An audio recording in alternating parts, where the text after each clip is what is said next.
What's up, Combat Conversation fam? I'm here at the Red Dragon Karate Dojo with my brother in the arts, Mr. Donald Rooks, and introduce me to you. Grandmaster Gregory Gilmore. Grandmaster Gregory Gilmore. Nice to meet you, brother. Same here. Always a pleasure. Same Always a here, pleasure. So, now I know you've been in the martial arts game for quite some time, and you as well, Mr. Rooks. About how long have you been a martial arts practitioner? Martial arts in a whole, about 30 years. About 30 years. Wow. And I'm sorry. Let me get your name again. Gregory Gilmore. Grandmaster Gregory Gilmore. Right. So how long have you been a martial arts practitioner, Grandmaster Gilmore? Well, ever since 1964, but officially 1965 I joined Shogun. You joined Shogun in 65. Right. Wow. Man, that's a long time. So, Mr. Rooks, what got you started in the martial arts game? Well, I grew up in the projects, Baltimore City, you know, single parent home. My mother, she, you know, social services and everything. And like most kids, Bruce Lee was always that idol because, you know, in the 80s, 70s, he was the big man in martial arts, and it was something different. But a lot of the schools we couldn't afford to go to. So, you know, my uncle, I never really even knew that he was I thought he just had stuff around his house, you know. He had swords, nunchucks on the wall, size and stuff like that. And then, you know, I actually seen a video. Of him, yeah. He used to cut our hair every week, and every week we would sit down and watch Into the Dragon. Every week, Into the Dragon. But I'd be sitting there watching it like it was the first time I saw it. Right. His daughter actually, you know, slipped the wrong VHS. That tell you how far back it is. Right. Slipped the wrong VHS in there, and it was him, and it was them, you know, at Shogun. Wow. And I'm watching them train. You know, that's when I realized, like, real people do this. Because, you know, Bruce Lee wasn't real. He was like Superman. He on TV, he flying through the air, and I'm watching my uncle do this stuff now. And he was so hard at it. So, the transportation thing became an issue. But when you want to talk about the bully situation, why people join martial arts, you know, people used to pick on me, this, that, the third. I wasn't that guy. I was actually the other guy. You see what I mean? So I was that one when a fight broke out, let's go get D, this, that, and the third. So, you know, I was always combative, you know. So, I actually started with a guy named Charles, and he was teaching Burmese kickboxing at the rec center. And, you know, it was just kind of different, but you don't look for differences when you're that young. Everything looks the same. Right. Everything looks the same, you know. So I started training with him, and I trained with him for a long time. I trained for him about 8 years. But every day, my uncle would say, show me something. Show me what you learned. And then he would add something to it. Then he would show me the other things. Then, you know, he started teaching me Toiso and Chiso because he has a Kung Fu background and everything. So, and I never forgot that. I actually teach my kids Toiso and Chiso now. That's what's up. But it's a version that, you know, over time everything develops and develops. I developed it into a different self-defense art. All together. You know, and then eventually I found my way to Shogun, which was almost one of the most horrifying things in my life. But it's one of those situations where something that feels so wrong is just right. Right, gotcha. You see what I mean? Yeah, you go home sore every day. You go home bruised every day. But you can't tell yourself I ain't going back tomorrow. Right. It's one of those things, you know. And then that's actually when I first met Grandmaster Gilmore. Okay. And I thought he was the scariest dude in the world. And he walked around, hit himself with steel bars, but the first time I blocked with him, almost was the last time I blocked with him. And then I realized, like, these dudes, they made of steel. You know, you look at their age and everything, and just like people might look at my face and say, what can he teach me? But they don't know my age, they don't know my background, they don't know my story. And, you know, from there, it kind of snowballed, man. It's like, I speak it, I breathe it. Everything I do is martial arts. I shoot pool, and they say when I shoot pool and I hold my pool stick, I look like I'm about to... I mean, it's like everything I do, you see a martial art flowing. It's just part of my life, man. It's in the blood. That's what's up. That's what's up. Well, well, a question for you, Grandmaster Gilmore. Yeah. Well, 65 years is like a really long time, really long time. Do you see anything that's in the transition from maybe when you started, which was a long time ago, until now? Do you see anything that's changed? What is the difference that you can place your hand on in regards to what your style of karate or just martial arts in general was back then as in comparison to now? Well, now a lot of young instructors don't have the humility and humbleness, you know, and that's what kind of upsets me. And a lot of them don't give praise enough to their original instructors. See, some of them leave the school that they started and join an organization, and then all of a sudden they don't talk about where they came from. Forget their roots, kind of. Exactly. I'm with you. Okay. You know, and that's what pees me off. You know, that really pees me off.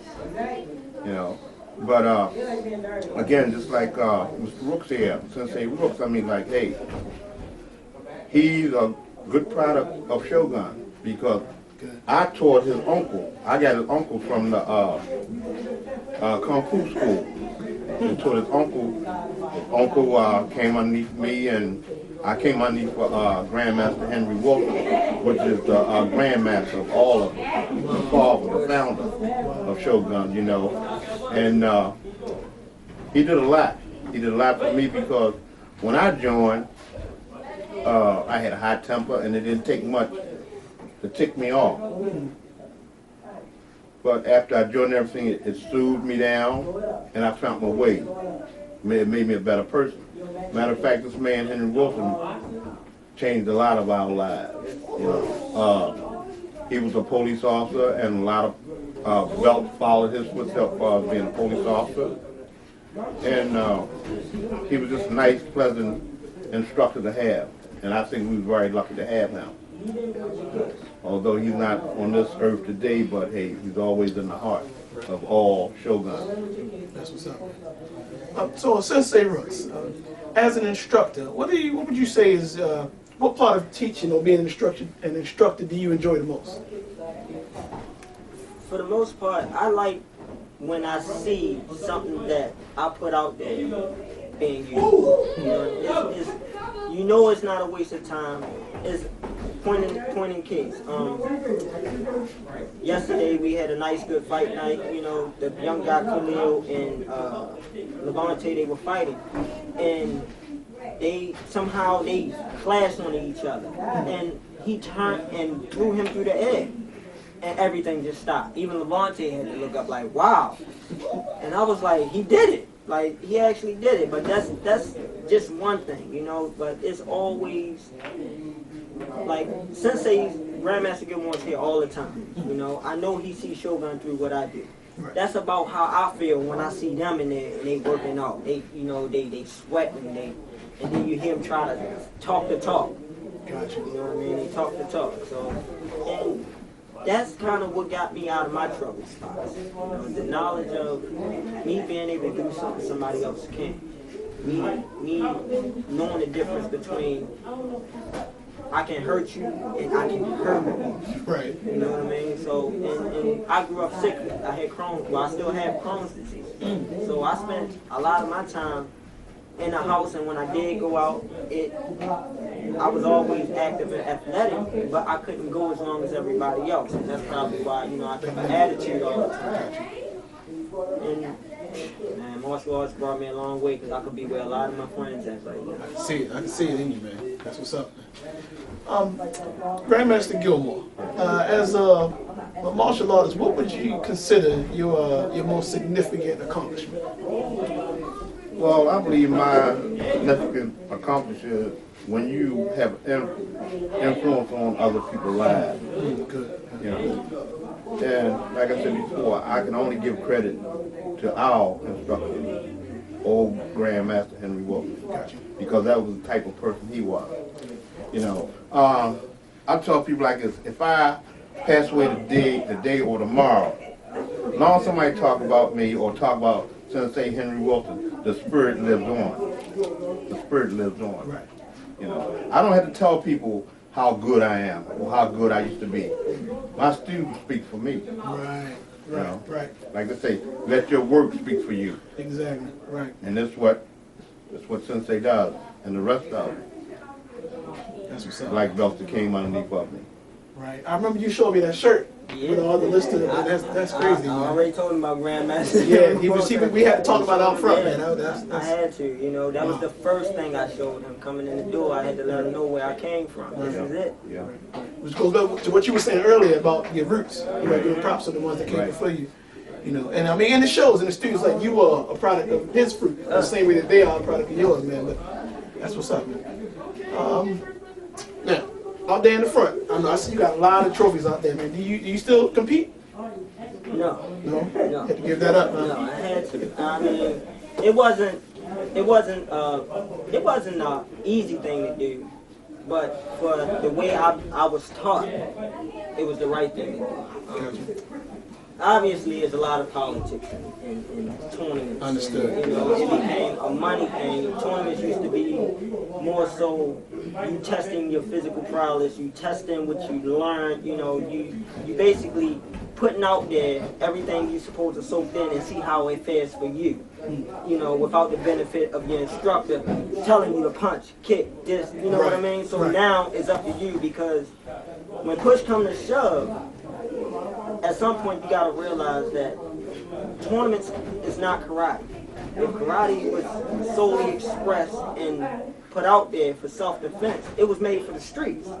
So at some point you gotta stop training to play around. Right.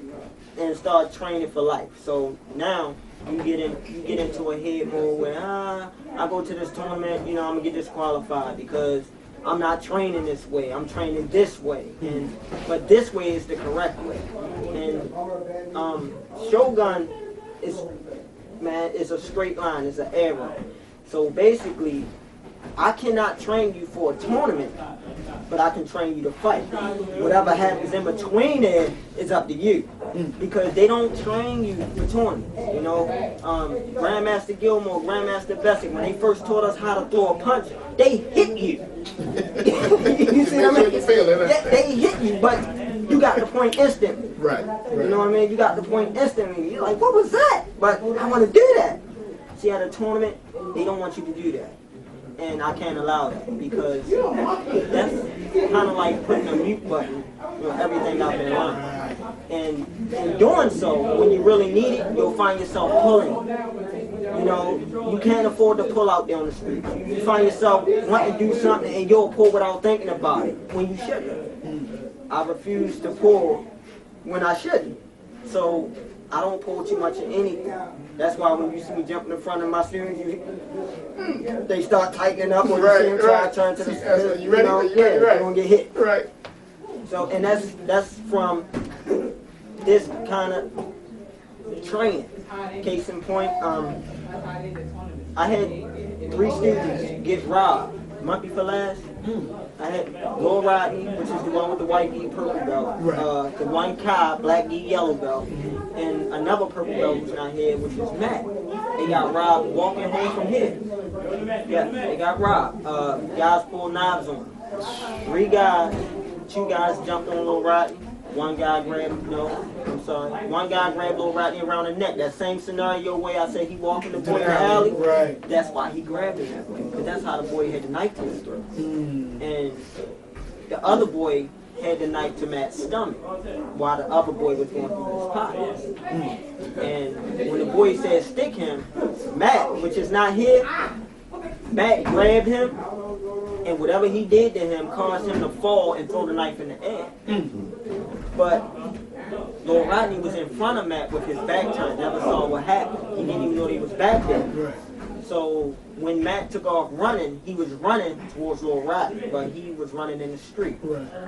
The other guy ran up behind him and stabbed him. And he just coming back. The guy ran up behind him and stabbed him in his back. And when he stabbed him in his back, the other guy let him go. He turned around and popped him. Lil Rodney. After he didn't know he was stuck. Wow. He turned around, he popped him, and you know, he's aggressive. So he took his fight